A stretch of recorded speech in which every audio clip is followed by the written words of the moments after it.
What is up, weather enthusiasts? I'm your host, Pat's Path Predictor. Let's get right into the weather. Alright, so here's the situation we have for you, ladies and gentlemen. This area of interest is really starting to consolidate and really starting to show massive flares of convection as it continues to pound down a ton of rain over the Lesser Antilles, and will soon pound down rain in Puerto Rico. As this thing continues to organize and develop, remember this thing is a very large tropical wave as it starts to approach the United States coast, and waves like this rarely do stay quiet, and we are seeing the early stages of development at this current point in time. Finally, after all the days we've been waiting for this, it's finally starting to show that, and we have the National Hurricane Center's latest advisory to go ahead and go over and give you an idea of what's going on. At the time of recording this video, it's still a 60% chance of formation in the next 7 days near the Greater Antilles and the Bahamas. A large tropical wave located near the Lesser Antilles continues to produce a broad area of disorganized shower and thunderstorm activity. Environmental conditions are forecast to gradually become more conducive for development while the system moves generally west-northwest over the Greater Antilles and towards the Bahamas.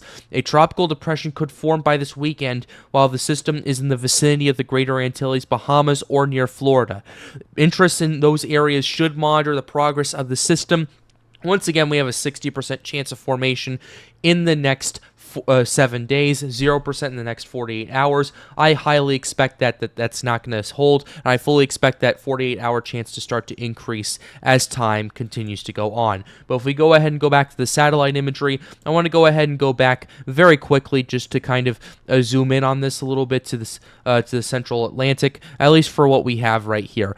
As you can see, we can actually go ahead and go back. I think about 90 frames, which is 15 hours, would be perfect for this.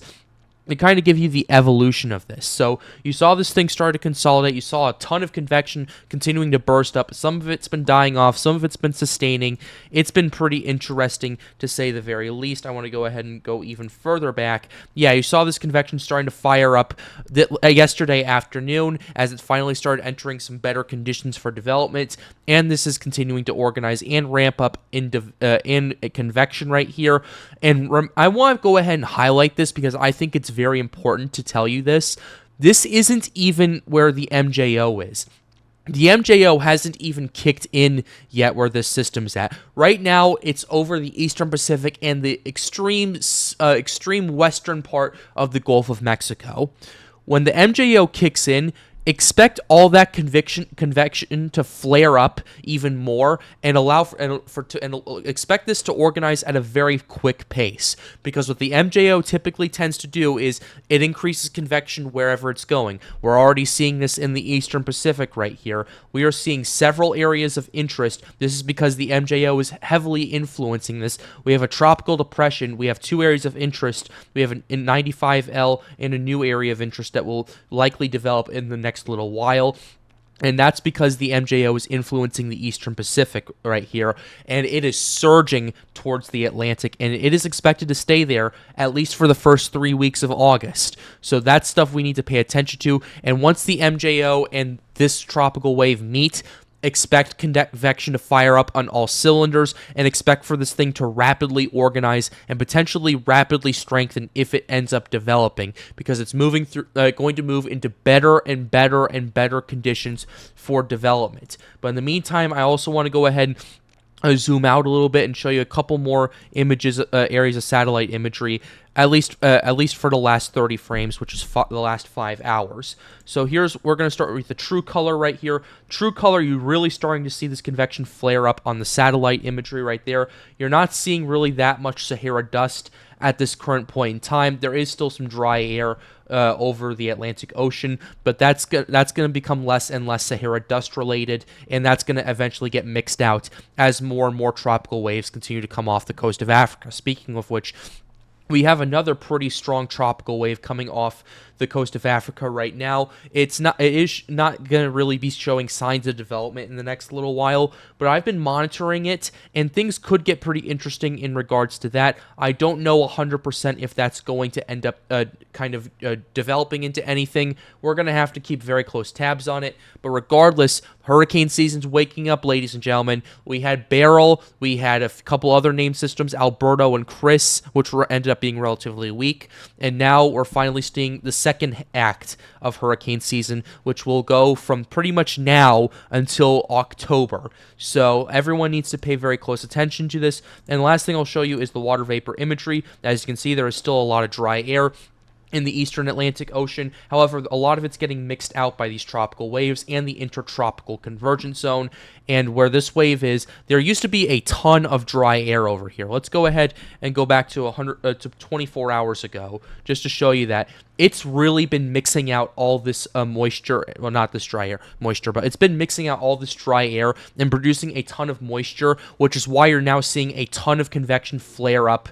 And now, instead of 24 hours ago, because first it needs to mix out a lot of the dry air, it's pretty much doing a great job doing that. And now it's going to be going off on all cylinders when the MJO meets it over here. The MJO is kind of over here in the eastern Pacific Ocean, and the next day or so it's going to meet and kind of allow for the system to really ramp up. It might even do that as early tomorrow morning, but we will have to pay attention to that as the Madden-Julian Oscillation moves over to the Atlantic Ocean. So that's something to keep an eye on. We're also keeping an eye on the conditions that we're taking a look at. We're also keeping an eye on the MJO forecast that we're paying attention to. I'll start with the MJO forecast first, because what we're seeing is we're expecting this to move into the Atlantic in the next couple of days and become a relatively moderate to possibly a little strong Madden-Julian oscillation, and it's forecast to stay over there for quite some time and allow for convection to really ramp up and allow for for more tropical systems to organize and develop,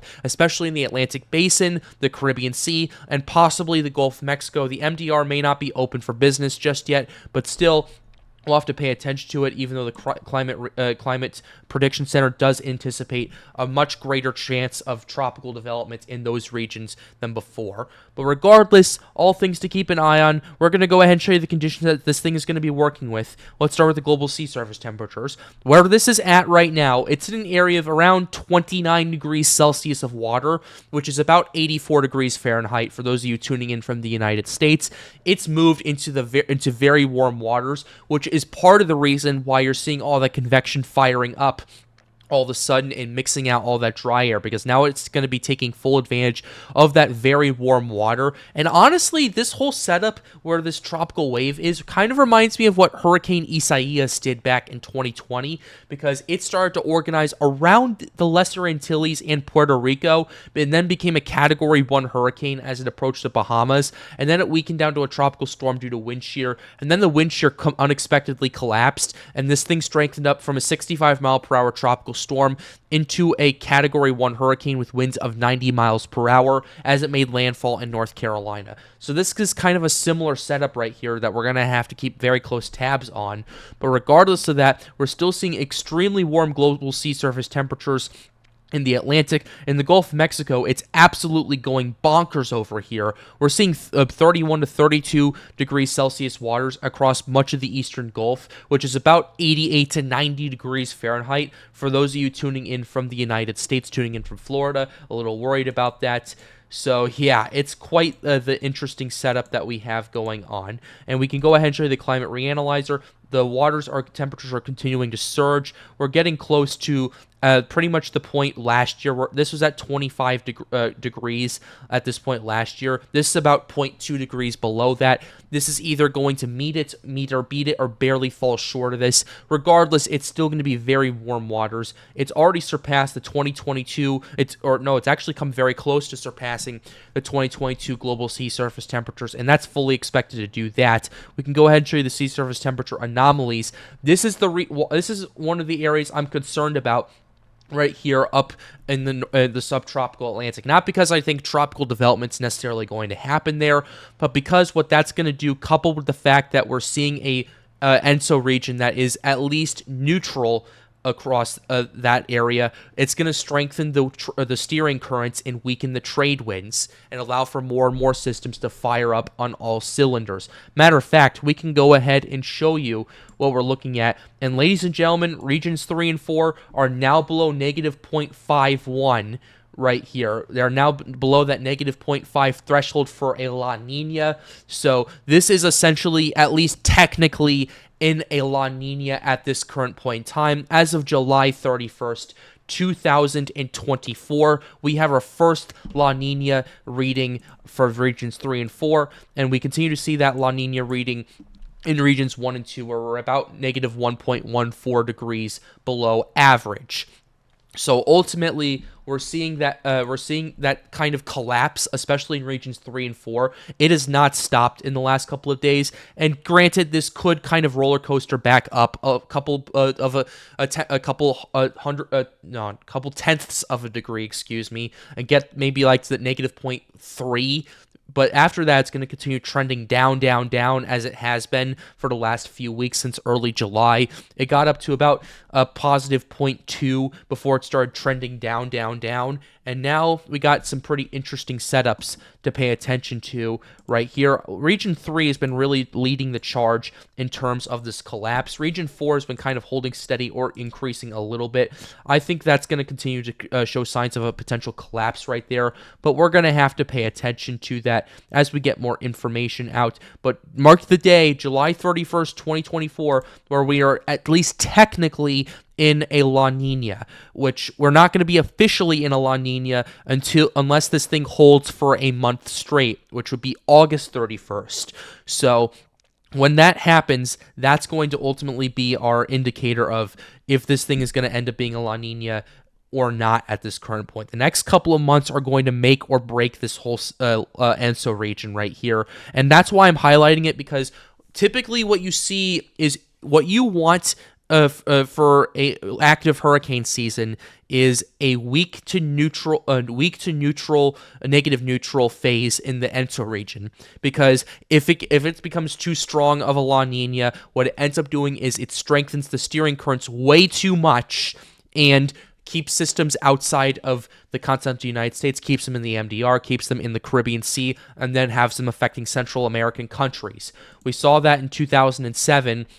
Over here, for example, where we had Hurricanes Dean and Felix. It was a relatively strong La Nina right here. It didn't do really anything to the United States. That's why it's not such a remembered hurricane season. But regardless, we had that strong La Nina that caused Dean and Felix to kind of barrel into the Yucatan Peninsula and Nicaragua, respectively. So that's what we're paying attention to in regards to that. So where this thing is tracking to be, it looks like it's going to be a more continental United States, Caribbean-friendly type of hurricane season.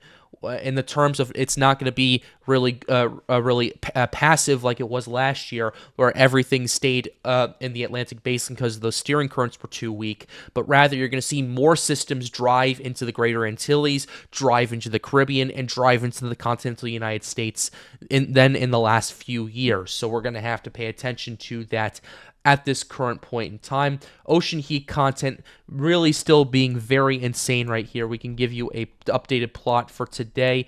Yeah, it's still very insane in the Caribbean Sea. It's still relatively insane where the system is at. Where it's at right now, it's in an area of about 100 OHC, and it's going to continue through as it gets closer to the Bahamas, as it gets closer to Florida, as it gets closer to the Carolinas. So it's going to have plenty of fuel for this thing to really ramp up and potentially organize and intensify.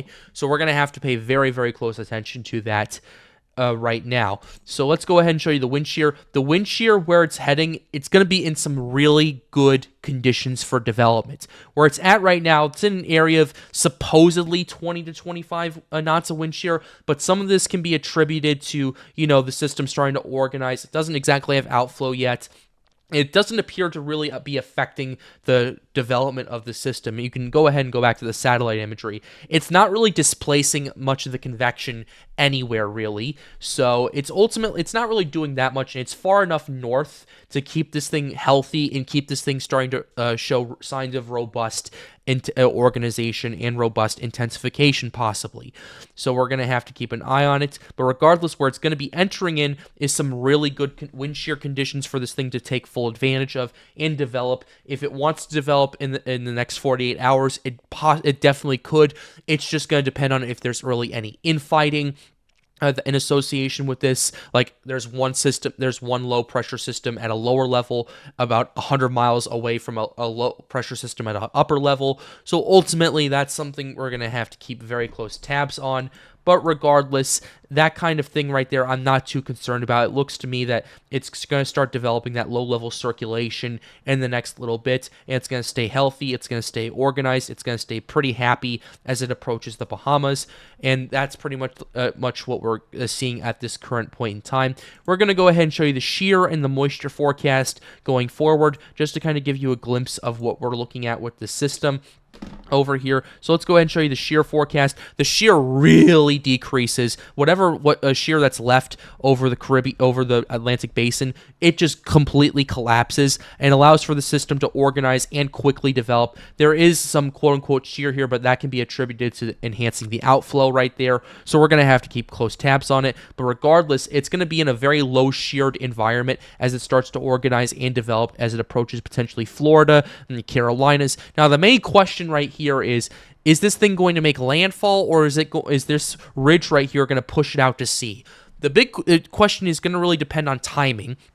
Can this thing get to make landfall before this thing pushes it out to sea? We would want this thing to push it out to sea. Yes, it'll be a stronger system, but it won't really affect anyone, at least in the near future. So we're going to have to keep close tabs on it. But if this thing starts moving faster than we were anticipating, then a landfall over Florida or the Carolinas is more possible. But regardless, we're going to have to pay very close attention to it. This reminds me of a Hurricane Isaias setup back in 2020 for this particular reason right here, and that's why I keep emphasizing that as a case study.